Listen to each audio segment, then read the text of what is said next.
Hey, what's good with it, folks? Appreciate y'all stopping by to see me again. If this is your first time here, welcome to Trailz. I'm your boy AG of the BHB. Now what I got for y'all today is my first installment of my weekly fragrance rotation. But before we get started, man, do me a favor. Go ahead and hit the subscribe button and click on the bell. And as soon as the screen pops up, make sure you hit all. So anytime that I do a review, preview, top 10s list, first impressions, unboxing, or anything that's fragrance related, you're gonna be one of the first ones to know. Now let's get this thing started.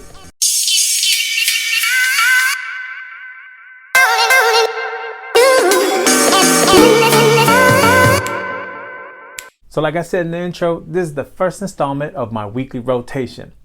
Now my weekly rotations is gonna go from Wednesday to the following Tuesday. So this past Wednesday, I didn't really do much anything that day. I didn't go out or anything like that. It was my first day off of work. I just pretty much stayed at home. So normally after I take a shower, I like to put on a fresh fragrance. Just something to keep me feeling fresh and clean after I take a shower. But a lot of times, it's, I'll be going to bed soon, so I don't normally pick a fragrance that's gonna last long. It's normally like a low performing type fragrance that I choose, and a lot of times it's something fresh. So this past Wednesday, what I ended up wearing was Fujiyama Homme. Now Fujiyama Homme is by Success de Paris, I believe that's how you say that. And this one right here is like a woody fresh fragrance. So those who are unfamiliar with this one right here is actually like their take of Issey Miyake's Pour Homme. Now I love Issey Miyake Pour Homme. It's a classic fragrance that came out, I believe it was in like 95 or 98 when it came out. I'm not quite sure on the exact date, so don't quote me on that one. But yeah, I really like that one. And this one right here is kind of like their take on that one. It's much cheaper, definitely a lot cheaper. You could pick this up for, I don't know, around like $15, something like that. So it's not very expensive, but of course you get what you pay for. So it doesn't last very long. It doesn't project very far. And matter of fact, longevity, I only get about maybe like 3 hours of, if that, and it only projects for maybe about an hour, before it sits very close to skin. So it doesn't last very long, but that's not a problem. I just get out the shower, spray this on, I smell fresh, then I go to bed, and when I wake up in the morning, man, I'm free to spray on something else. So it does the job that I needed to. So that was my fragrance on Wednesday, Fujiyama Homme. So Thursday I ended up having a lunch date, and that day actually was kind of a warm day. So I definitely wanted to wear something that would have me feel fresh. So I ended up going with Viktor & Rolf's Spice Balm Eau Fraiche, or also known as Spice Balm Fresh.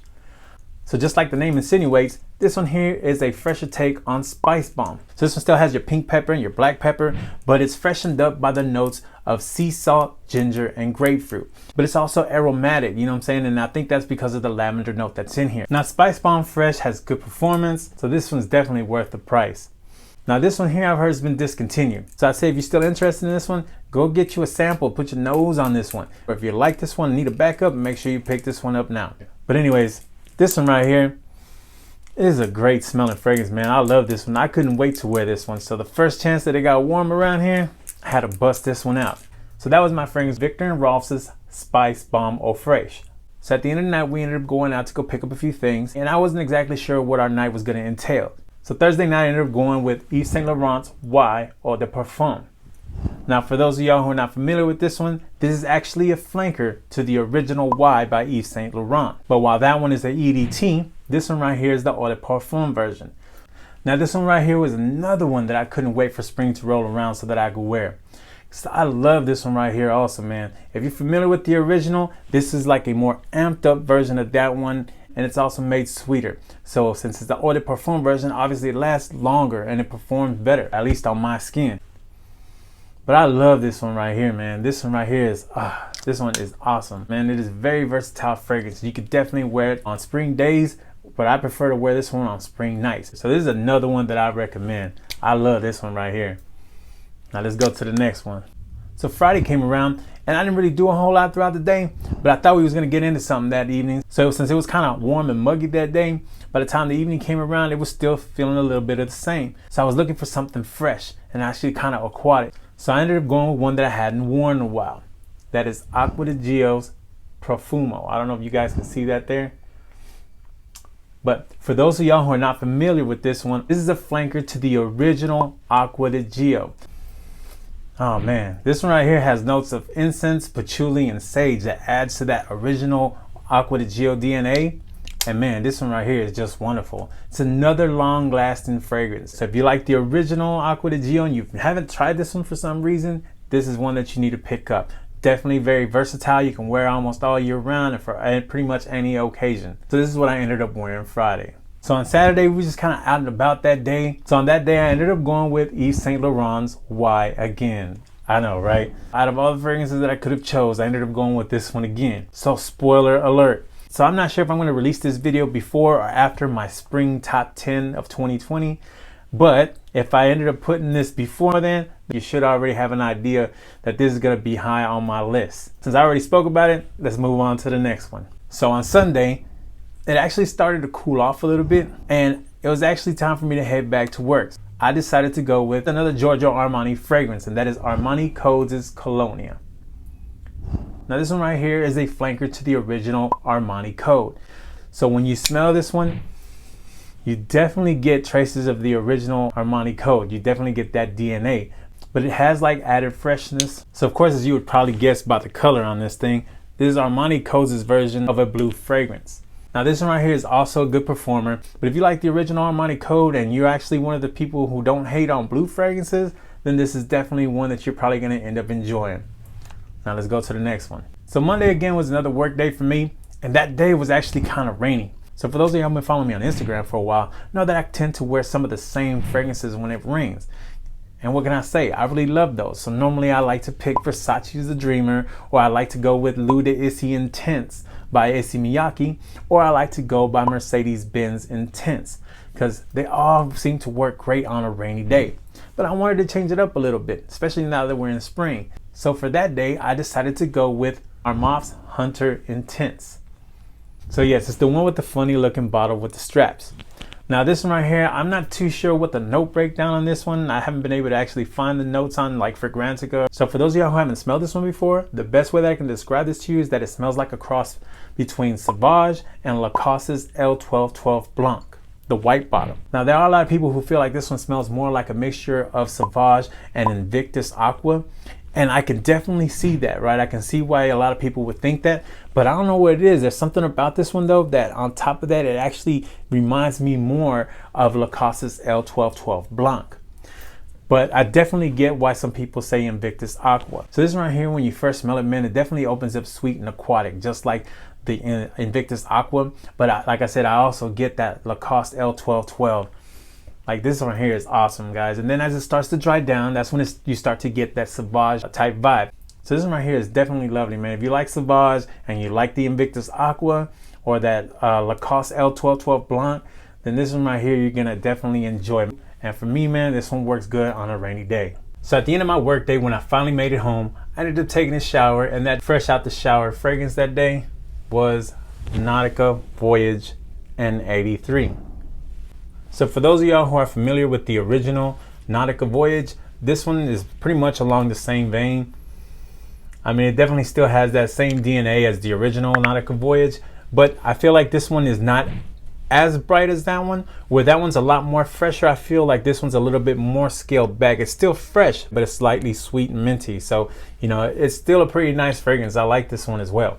It doesn't last very long. I mean, you only get maybe about a good 4 hours out of this one, but for what you pay for, it's not that bad. I think I picked this one up for around like $15 at Marshall's. So yeah, you know, it's not like I spent a whole lot of money on this, but it works for what I needed to. Fresh out the shower, spray on, lasts me a few hours before I go to bed, and I'm good to go. Or if you're out, you know, just being casual around the house, mowing the lawn outside or something, this one works just as well for that, if that's all you're gonna need it for. But it's another great Nautica fragrance that doesn't cost very much. A good cheapie for fresh out the shower. So now on to Tuesday. So when Tuesday came around, because it had just rained the day before and the sun was out, it ended up getting kind of warm and muggy that day. But because I work at nighttime, by the time I actually got to getting out and about, it was already starting to cool down, but it was still a little humid. So I went with none other than 1 Million's Cologne. I don't know if y'all could see that through there, on there. It's the one with the clear bottle. Still has the gold in the back just like the rest of them, but it's definitely got the clear in the front.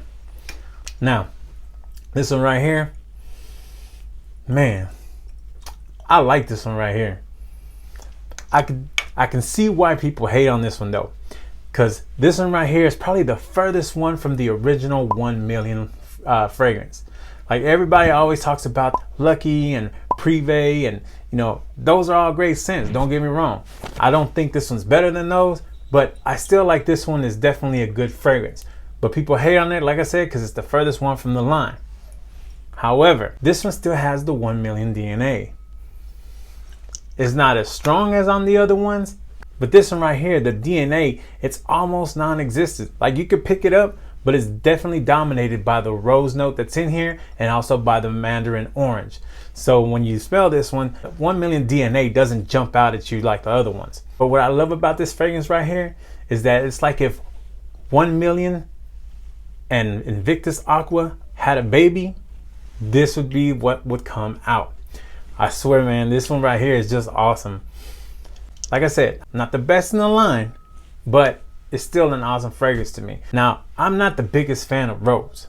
Now, I do like fragrances that have the rose note in it, but normally those type of fragrances, the rose isn't very, very strong. Like I don't like fragrances that are very rosy, you know, that very, very flowery. I don't like it like that. But this one here is not that strong. Yeah, I like this one right here. The best part about it is I get compliments with this one. I've gotten quite a bit of compliments with this one. Matter of fact, the first time that my girl smelled this one right here, she was like, ooh, I like that. What is that? I had to show her this one. She fell in love with this one. Don't just skip it just because a lot of people were hating on this one. If you're one of those 1 million fanboys, then this is probably not going to be for you, because yes, it's one of the furthest from the original. However, everybody else, I would urge you to try this one. Go ahead and get you a sample though, in case you're kind of worried about the rose note. Like I said, to me, it's not that strong of a rose type of note. So for me, I actually like this one, but I definitely recommend that you at least try this one.